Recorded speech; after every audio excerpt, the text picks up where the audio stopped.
welcome everyone to our first Africa to the World Innovation Series. It really gives me great pleasure to be here with you all, calling in from California, the Silicon Valley. So it's about 7 a.m. here, our time. But I'm super excited, could hardly sleep in excitement for today's event. So thank you everyone for making our time to be with us here today. And thank you very much, Dr. Olayinka, for the partnership. I'd like to share my screen, if I may, so we can get started. I'll share my screen and I'll...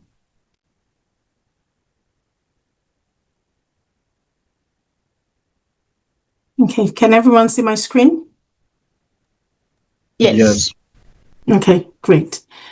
Okay, so first of all, want everyone to put in the chat what they think innovation is. So please put in the chat what you think innovation means to you. Just a sentence, a word, a phrase in the chat, because we're here to talk about innovation.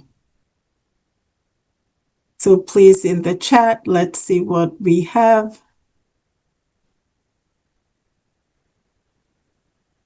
Okay, idea, unique idea. Thank you. Okay, more coming through.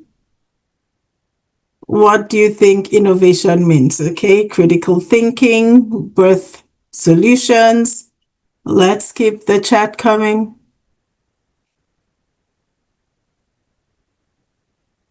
Okay, so let's continue to put the words and phrases out there of what we think innovation means as I start my presentation.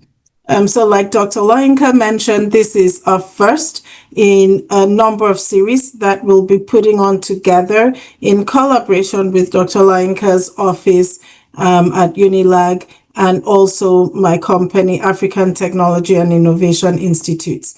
For this first series, we're going to talk about innovating sustainably with African indigenous science. And I think that is why I wanted us to put in the chat what we think innovation means, so that we have that as a backdrop for the conversation that we're going to have today. So again, acknowledgements, a huge thank you to Dr. Olayinka Adewumi for this partnership with UNILAG and also UNILAG's ITMO, of which Dr. Olayinka heads. Just to give you a brief overview of why this innovation series. Dr. Olayinka mentioned that I am super passionate about this topic. I have had the opportunity to be a professor of engineering for over 20 years across Europe and also in the US. And as I have continued teaching engineering and innovation over the last 20 years, I have come across what I call an innovation false stereotype, that innovation was born out of Africa, not from Africa, but outside of Africa. And so I started a program with my students where we actually used indigenous African science to innovate and create cutting-edge technologies that really were recognized at conferences and recognized by folks in the Silicon Valley. Some, in fact, went on to commercialize some of their products. And so with this, I thought to myself, it is important that I bring this back home to Africa so that we can really have a paradigm shift in the way we think about innovation, and we can be proud and hold our heads up that indeed Africa is the pioneer of lots of innovations, and especially in the times when we're talking about climate change, climate resiliency, etc. African indigenous technologies is set to pave the way for sustainable development, for sustainable innovations. And so that is why I reached out to Dr. Olayinka and she was super excited about it because she's pushing innovation there in Unilag and doing great things. And so that's how this series was born. And we're really excited about this amazing partnership with Unilag and us across the Atlantic Ocean, from the Silicon Valley to Unilag, but focusing on Africa.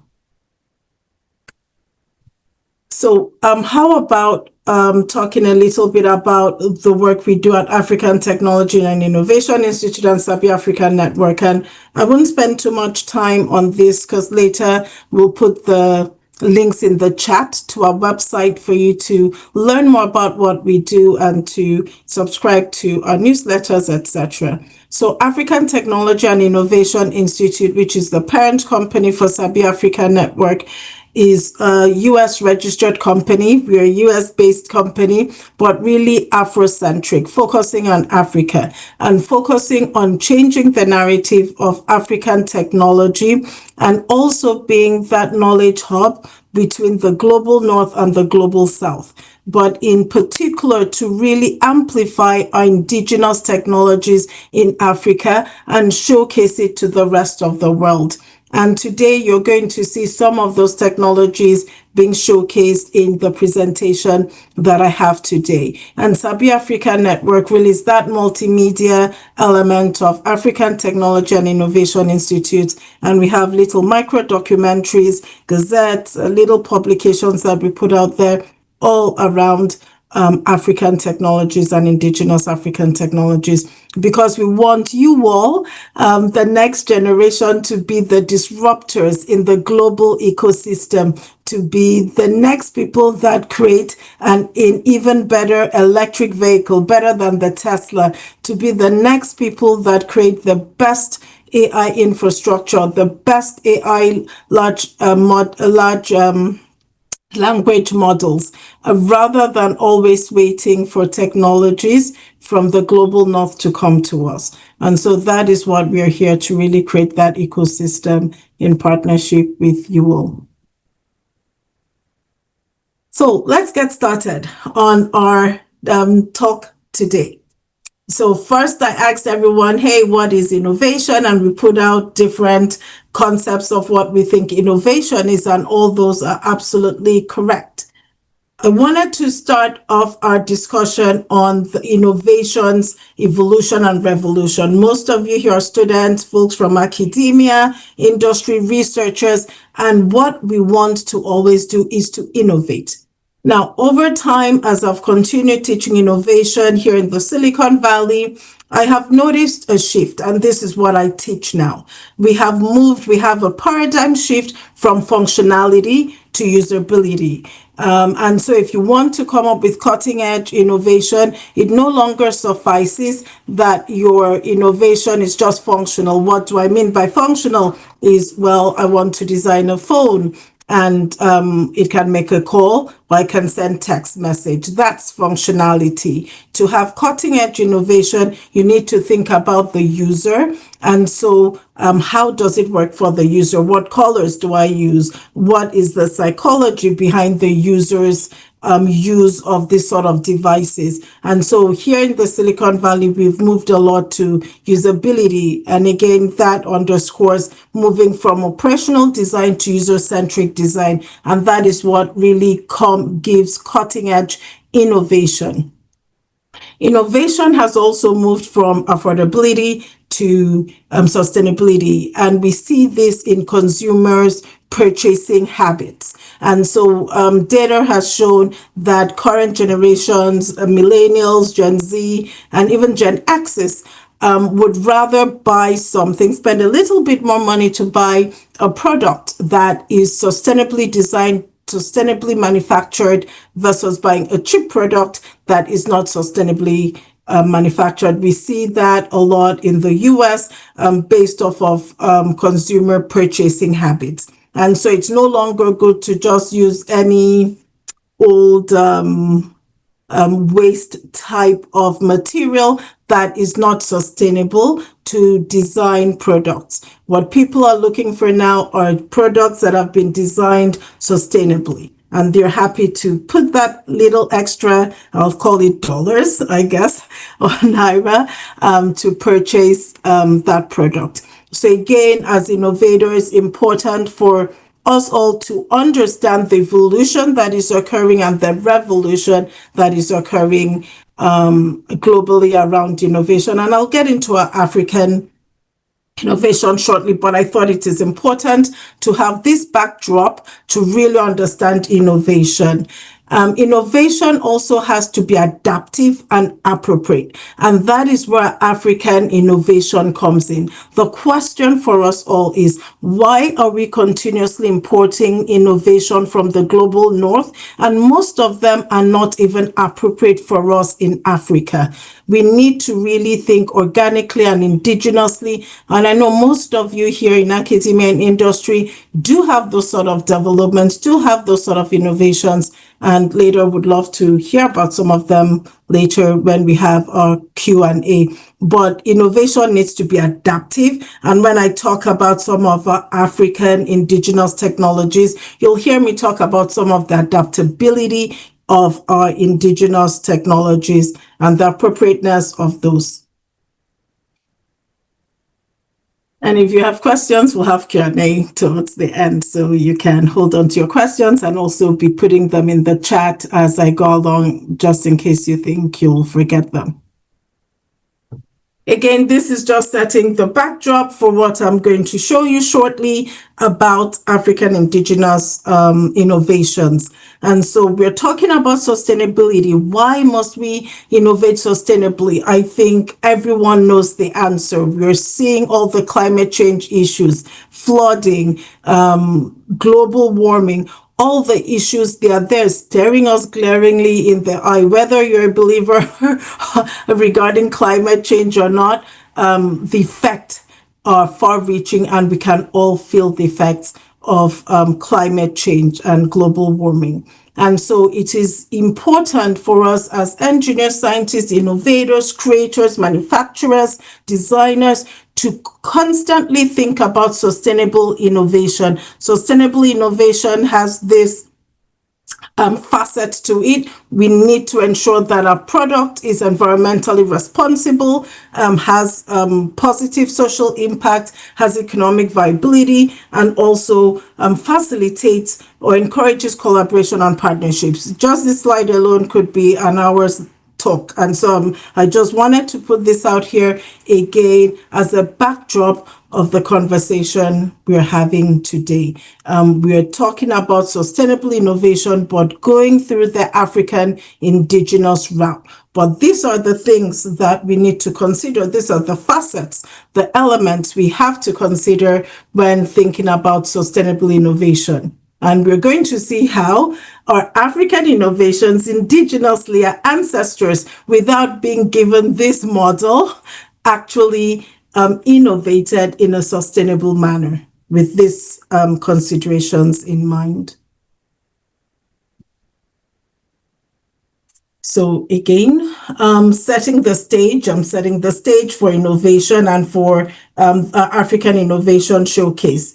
In my teaching of innovation, I'm talking about innovation here in the Silicon Valley.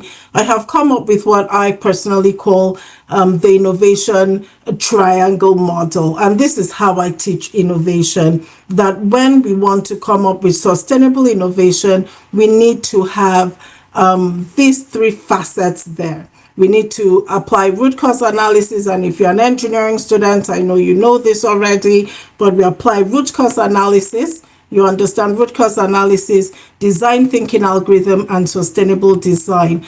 And when we apply these three models or these three algorithms, we then have sustainable innovation at the center. Again, I will show you later on that our ancestors, indigenous African science, without knowing about this sort of models, already intuitively were innovating with this in mind. We were innovating with root cause analysis, sustainable design, design thinking in mind, and you'll see that in some of the artifacts that I'll be showing today. But again, Sustainable innovation, if you are innovating or want to come up with the next best thing, this is the model that I advocate. This is a model that I created and use for my students. Because oftentimes you'll see maybe innovation using one of these algorithms or methodologies. One might just use root cause analysis, another might just use design thinking, another might just use sustainable design.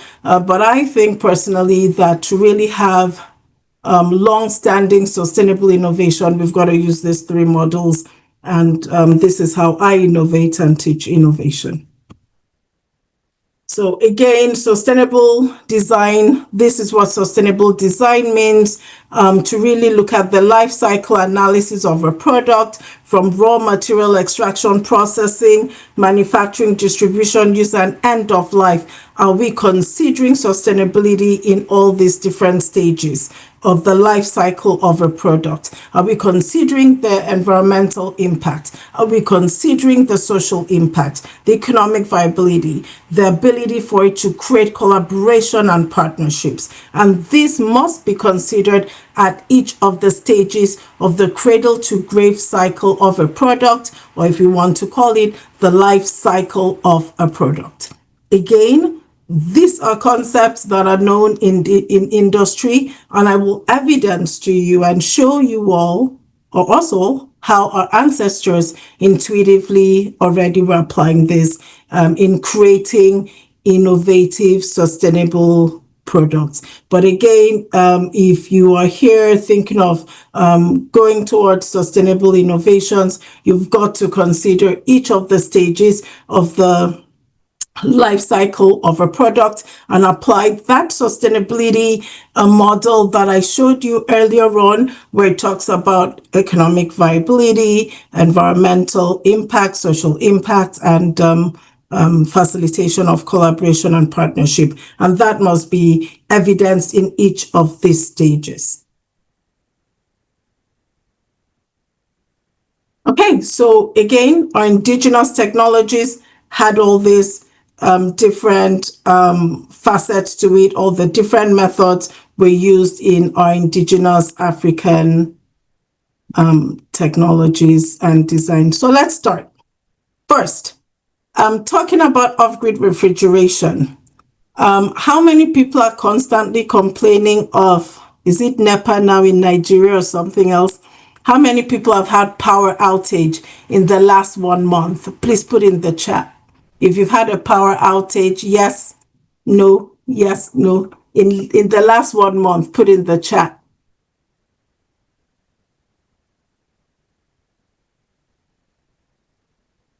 Okay, I'm seeing quite a few people, saying yes, okay, yep. So people have been having power outage.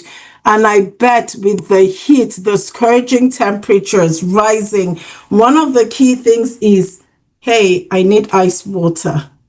2, oh, my food is going to go bad in the refrigerator. I have to throw my food away, or let's quickly cook up everything in the refrigerator or freezer before it goes bad. And even if you have a generator, those are the key things that you tend to power your refrigeration system or your air conditioning system or fan. And of course, I know everyone here charging their phones. Let's leave that one first. So what if I told you that our ancestors already had off-grid refrigeration systems? So from Africa, we had our indigenous clay pots. There you see a woman building the clay pots, and it's usually built in collaboration with other folks in the community. Now, MIT, Massachusetts Institute of Technology, which is one of the most prestigious, outstanding universities around innovation and technology in the world, has actually done testing on African clay pots to show that with evaporative cooling methodologies used on African clay pots, we can get to sub-freezing temperatures.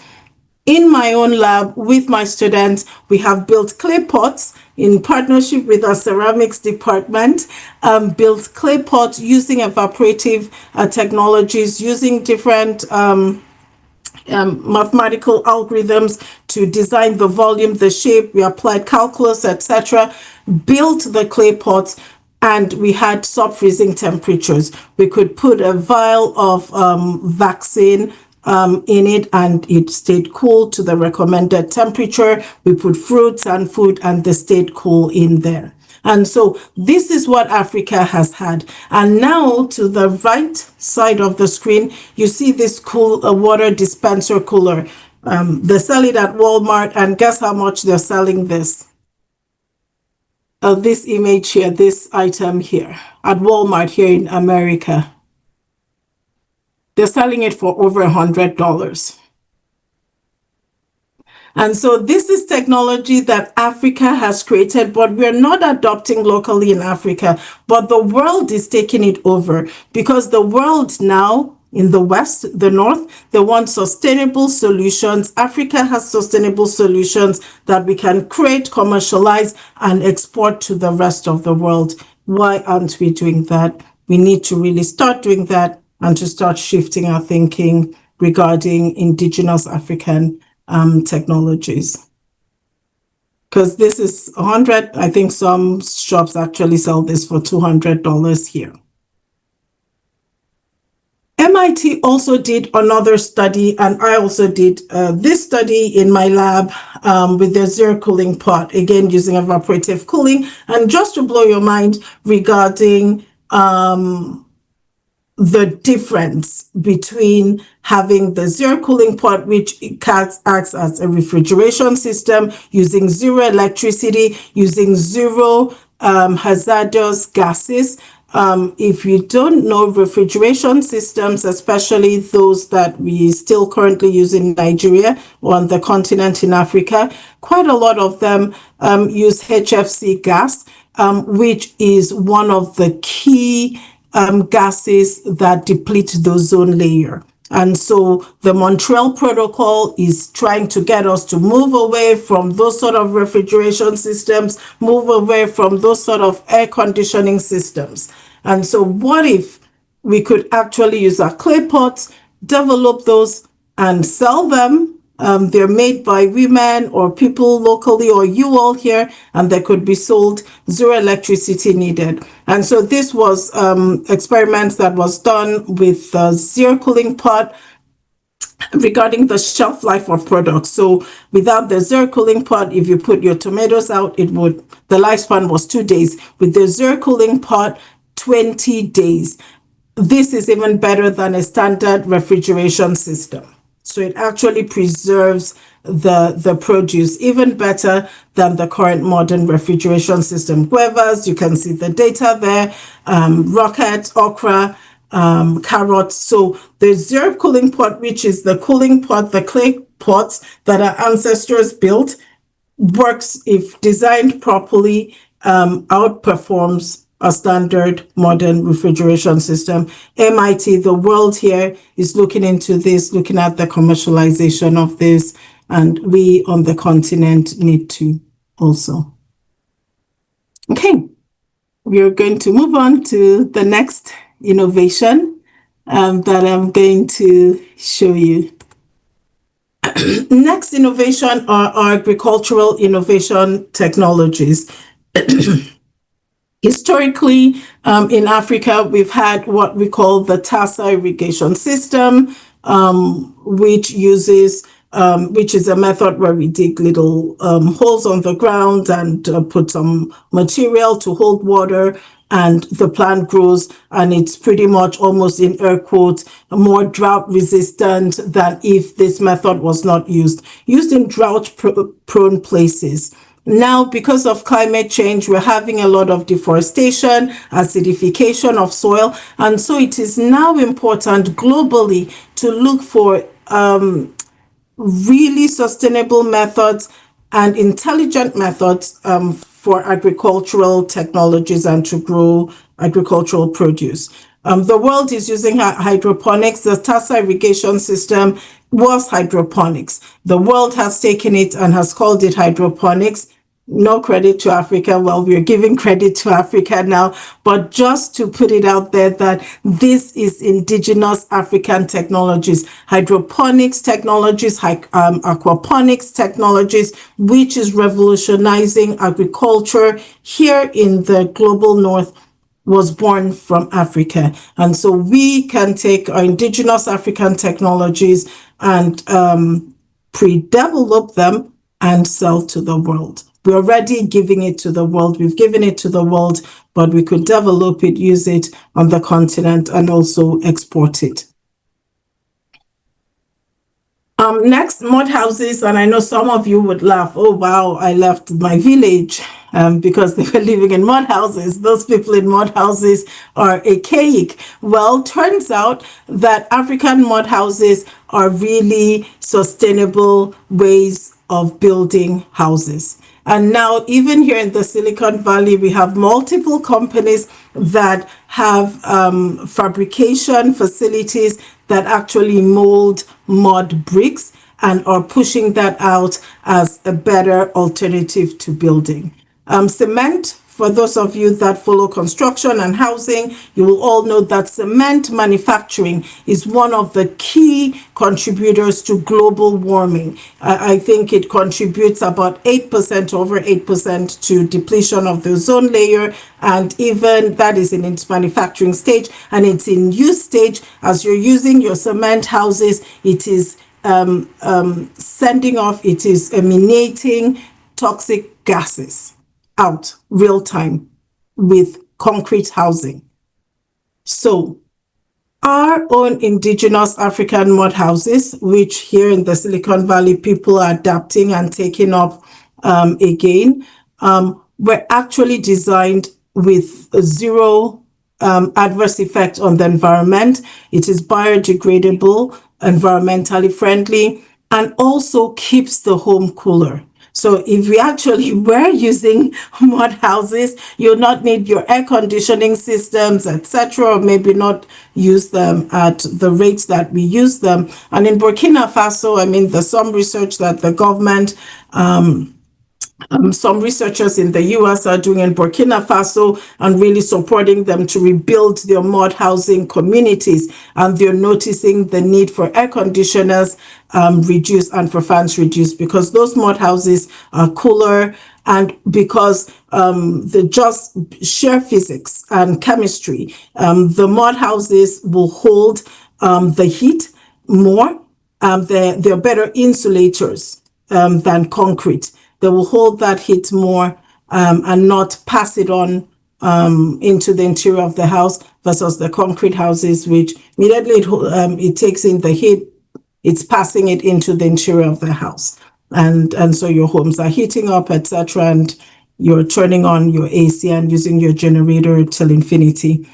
Here on the right screen, I show architect Nadia, and she's a world-recognized architect that uses, her thing is mud houses. She's building it across the world. The French government has recognized her. They're adopting what she's doing.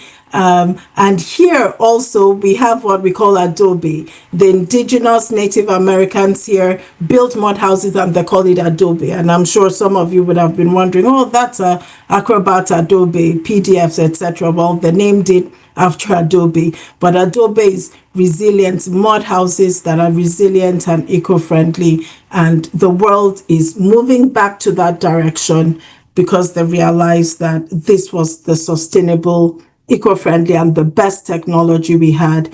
But we feel ashamed of our mud houses and think it's a cake. It is not. It's time we start getting proud, being proud of our indigenous African science and technology. I'll soon be wrapping up so that we'll get into questions and answers, but sustainable health and beauty products or cosmetic products, the African kaolin, which is the clay that in those days the maidens would put on their faces. Yes, people started saying, or after colonization, we did not do that anymore. But turns out the indigenous reason for that was actually for protection against radiation, against UV protection. And now the world has taken our African kaolin and turned it into Health and beauty products. Here you see on the screen from Target, a store here. This is called the Aztec or Indian Healing Clay, but it's the same thing as a kaolin in Africa. And this jar, very small jar, is sold for about $15. And what is this used for? Multiple things. Now, when we had the Chernobyl nuclear disaster, not sure how many of you heard about that, when the nuclear plant in Chernobyl broke down and people were exposed to radioactive were exposed to radioactive rays. The African kaolin is what was used to extract or detoxify people from radioactive radiation. So our indigenous African health and beauty products were not just there for decorative purposes. They had a reason. They were there for health purposes. The world is using it now. If you've been exposed to radioactive radiation, the first thing they will do is to soak you in African kaolin to absorb all the radioactive rays. If you've done multiple X-rays, they would absorb you in African kaolin, or the Indians do have it. They call it the Indian Healing Clay, which is being sold here. But why can't we export ours? Manufacture it nicely and export, because just this jar costs $15. It's a very small jar. You can convert $15 to Naira and see how much it is. So our calcium bentonite clay is important. We should use it. It's being used in sunscreens here, etc. But we're told it is archaic, it is not good, and we threw it away. We must go back to our indigenous technologies. We must go back to our indigenous science. So wrapping up water waste, and I'm showing you all this to show you the spectrum, the far reach of African technology in various sectors, in various segments of life, in technology and innovation. So if we're doing wastewater management, our ancestors used to use plantain peels for water treatment, biodegradable. It converts to activated charcoal, and it will purify water better than the current waste management system of purifying water, which actually incorporates some harmful chemicals that cause cancer. Research has shown those chemicals are carcinogenic and also kill wildlife and acidify the soil. But why don't we go back to our indigenous technologies? The West is now pivoting, going back to using activated charcoal. There are jars of activated charcoal being sold here for $20. But that was indigenous African science. Why are we not thinking about that? Why are we not thinking about appropriate innovation for Africa, adaptive innovation for Africa, rather than borrowing what the global north is sending, and after they send it, they soon pivot and say, no, it's carcinogenic, no, it's not good, and now the world generally is adopting indigenous African science and technologies because they're more sustainable. And finally, sustainable coding and AI, because probably you've been thinking, well, you're just showing us all this, but now the buzzword is AI, the buzzword is coding. Well, turns out our African indigenous Zulu beads, and you can ask ChatGPT this, and I'm sure it will give you the same answer, were really the precursors for coding.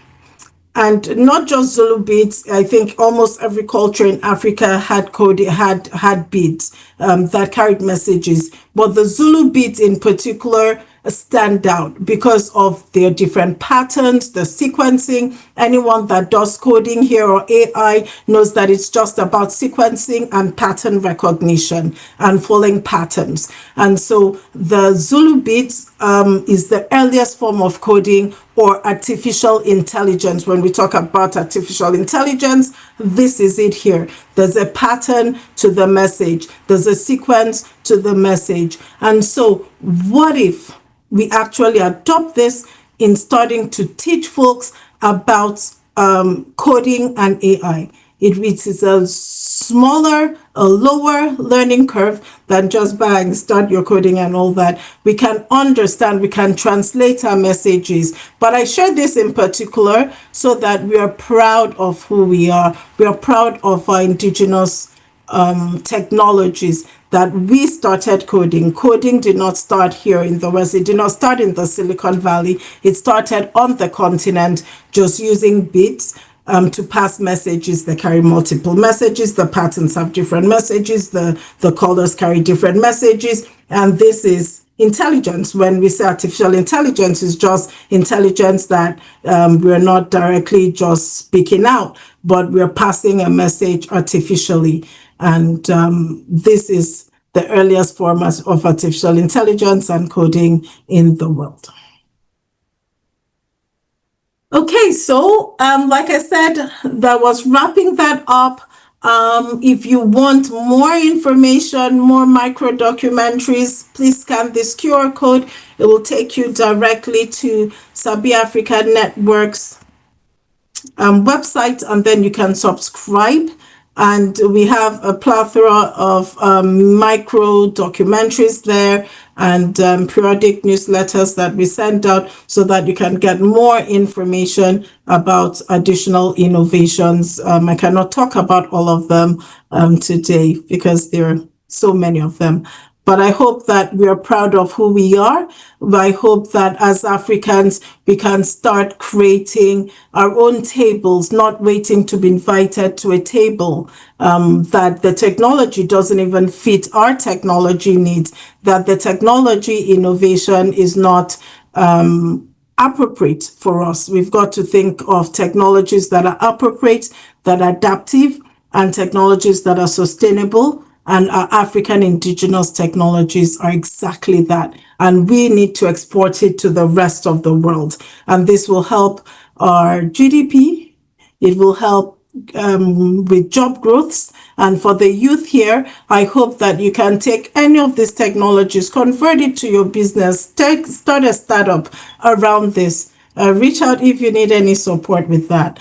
But take any of these technologies and create your own business and export it to the rest of the world so we can continue to have sustainable indigenous technologies from Africa to the world. Thank you very much for listening.